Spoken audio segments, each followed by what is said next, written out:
Hello, my name is Deshaun Jones. I'm from Milledgeville, Georgia. My mother is from Conyers, Georgia. My dad is from Decatur, Georgia. And growing up, for me, it was good until I hit the age about 16 is when I lost my mother. And I tell you, since then, I found myself in a place where I was totally just lost, and I was looking for the love of a mother, looking for the love of a father.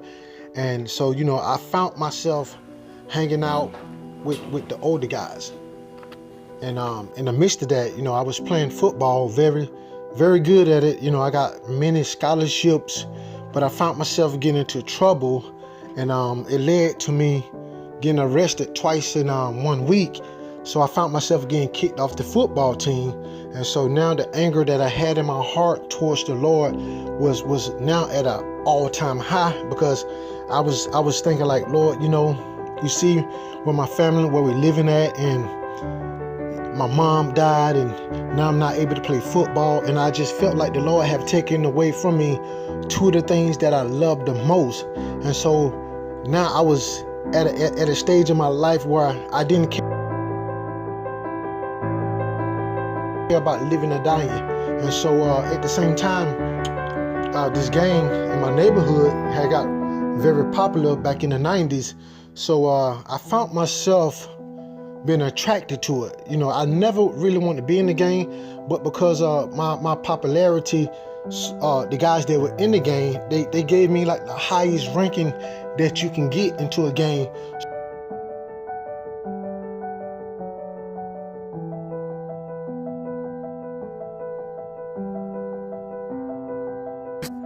And life, it was really crazy. And so a lot of times, a lot of shootout that I had, I found myself even at the time when after my mom passed away, I moved with my grandmother, and living there due to the gang life, numerous times I had got my grandmother's house shot up because of the simple fact that guys was coming after me. And when guys coming after you, they don't look at the person, they just come and shoot. And so sometimes, I got my grandmother's house shot up numerous times. And so from that place, I shifted and I moved with my auntie. And from that place, being 16, 17 years old, I was at a place where I was basically growing up in the house. Even though my aunt was older than me, I was paying all the bills, I was supplying everything. And a lot of times when you're that age, instead of people telling me to come and step away from the trouble, they basically was leading me into the trouble.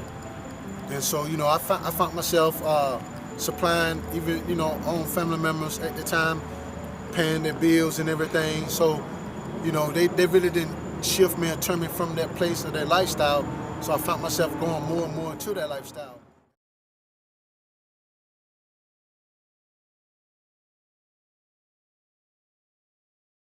So I had a mentor, one of my good friends when my mom died. He was older than me, very popular guy, and he was the neighborhood drug dealer. And matter of fact, he was the kingpin. And so it was something about we connected real good. And ever since, even before my mom died, he gave me a car and everything. And some years later, he caught a couple of federal charges. And so I found myself back at that place being angry again. So from that place, from 16 to 17, I was steady doing the same thing. Then one part of my neighborhood was like at war with another neighborhood, which was less than 2 blocks away. And the territory for the war on different drugs and everything got so bad that we were beefing so bad that until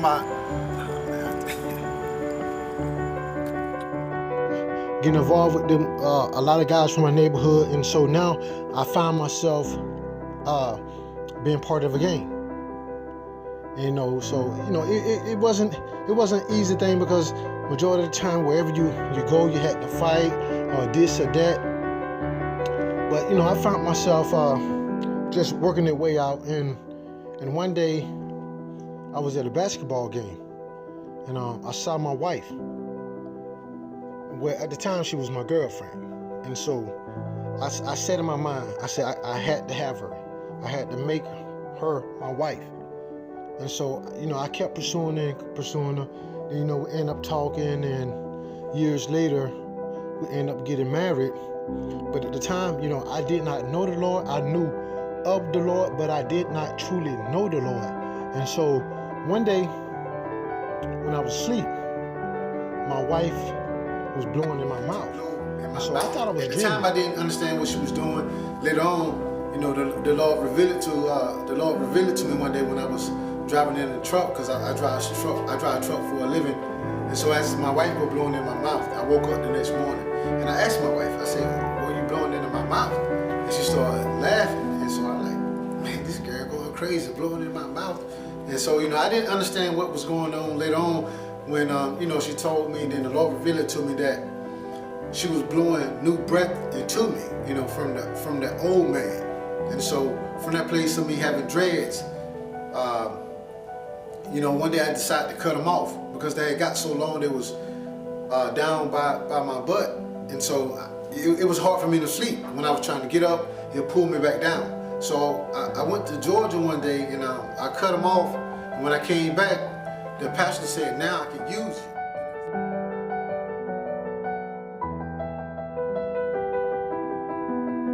When he said that, it like he did something to me. It shifted my heart.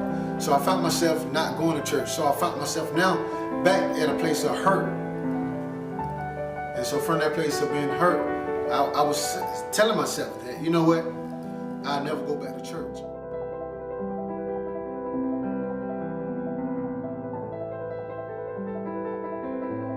So one day we was walking in Temple Terrace. We had got our first house in Temple Terrace. And Pastor Jermaine and his girlfriend at the time, Prophetess Princess, they invite us out to Truth Outreach. And I told my wife, I said, "Well, you know what, you can go, I'm not going to go."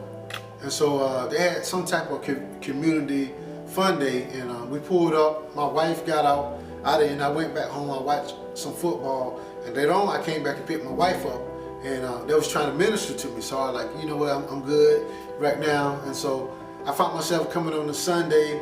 At the time, I believe Apostle was out of town or something. And so, we kept coming. Then from that day on, I got kind of plugged in, because I remember one time Apostle asked me, she was just like, "Why do you always leave me so early at the church?" So I found myself staying more and more at the church. And so I started getting connected to the ministry, and just trying to do something, just trying to serve the house.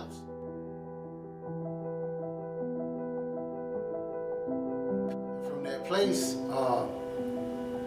one thing led to another, even coming to the church on a Tuesday. I found myself start coming on a Tuesday, and they was having prayer that night. And when I tell you they were praying the walls down, they were praying the walls down. So I'm like, man, these people can pray.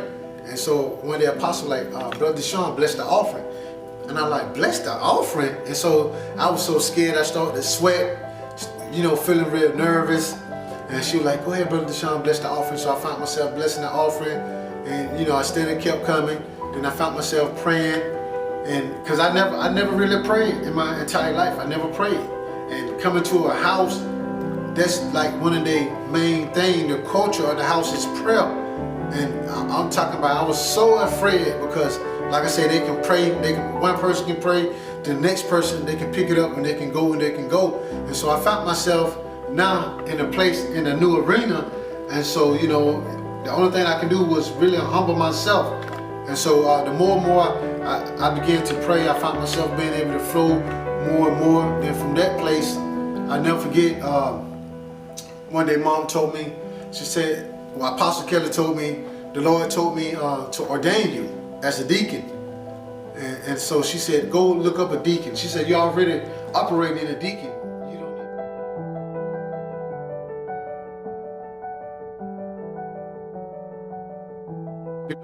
So I went home, did my little study, started to research what a deacon was, and I was like, man, I am already operating a deacon. So from that place, I continued to serve the house, making sure that I was doing things, that was, in the will of the Lord, and just kept flowing from that place. Then my next elevation was a pastor. And mom said, you know what, son? The Lord told me to ordain you. And mind you, I knew anything about the church, nothing about the church or anything. I didn't know nothing about ministry, nothing about prayer, nothing really about the Lord. I know of the Lord, but I didn't know the Lord. And from that place, you know, just watching Apostle began to teach my wife and myself more and more about the Lord, even to the point, I never forget when we had the gatherings of the general, and she told me to serve the man of God. I knew anything about serving. And so what I did, I used to watch Prophetess Rosie serve Apostle. And so I said, you know what? I'm just going to do what I see Prophetess Rosie do. And so from that place, I just continued to watch Prophetess Rosie, and whatever she do, I was imitating her when we have a guest speaker. And so I began to just do what I seen Prophetess Rosie do, just serving the man of God. And it went from that place of me getting ordained as a pastor.